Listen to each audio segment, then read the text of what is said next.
Education Cabinet Secretary Ezekiel Machogu has today appeared before the Parliamentary Committee on Education to respond to the alleged malpractices in the 2022 KCSE examinations, among other issues in the ministry.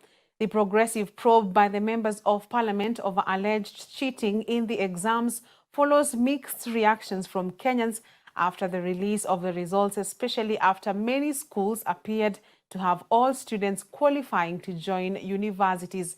Grace Ahati has more. Education Cabinet Secretary Ezekiel Machogu has once again dismissed claims of cheating in the 2022 KCSE national examinations. This comes after the CS in January this year, speaking during the launch of the distribution exercise of grade 7 textbooks in the country, made the same pronouncements, terming the allegations as propaganda coined by people who don't have proper intentions for the country's education system. Appearing before the Parliamentary Committee on Education chaired by MP Julius Meli, Education CS Ezekiel Machogu was tasked with responding to questions on the allegations of cheating in the 2022 KCSE. Machogu, however, stated that it was not unusual for selected schools to record drastic improvements in the national exams. Where you think there are impossibilities, they can be possibilities. I took over school as chair some years back. And personally, I was able to supervise and put out certain measures. If you saw the trend of that particular school, you will be able to say, yes, it can be done, because even I revised the entry grades.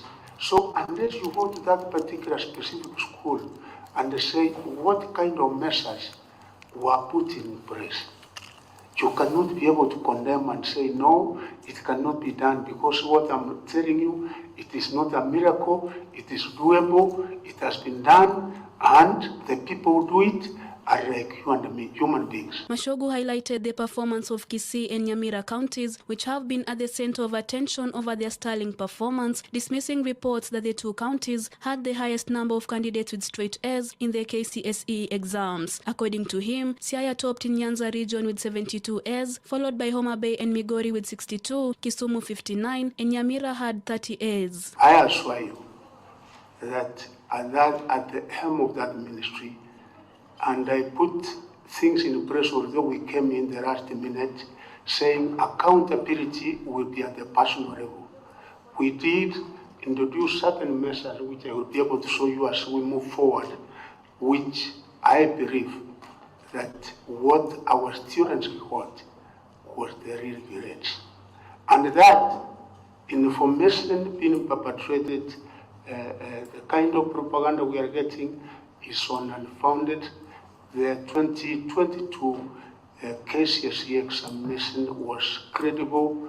Integrity was not compromised, as it will be proved. The CS further addressed the current status of junior secondary schools, noting that all schools have received capitation funds of 15,042 shillings per student, hence no learner should pay extra levies. On the issue of the timeline for payment of the contractors who took part in the construction of the 10,000 CBC classrooms during former President Uhuru Kenyatta's regime, Machogu said that they will be paid by the end of the financial year 2022-2023. This government is committed and very determined to make sure that there are no pending bills, the contractors are paid, because that is the only way that we can be able to have the economy moving. The session was attended by stakeholders in the Education Ministry, including Education Principal Secretary Belio Kipsang and Kenya National Examination Council NEC Chairperson David Njengere, among other officials. Reporting for Hope TV Newswatch, I'm Grace Ahati.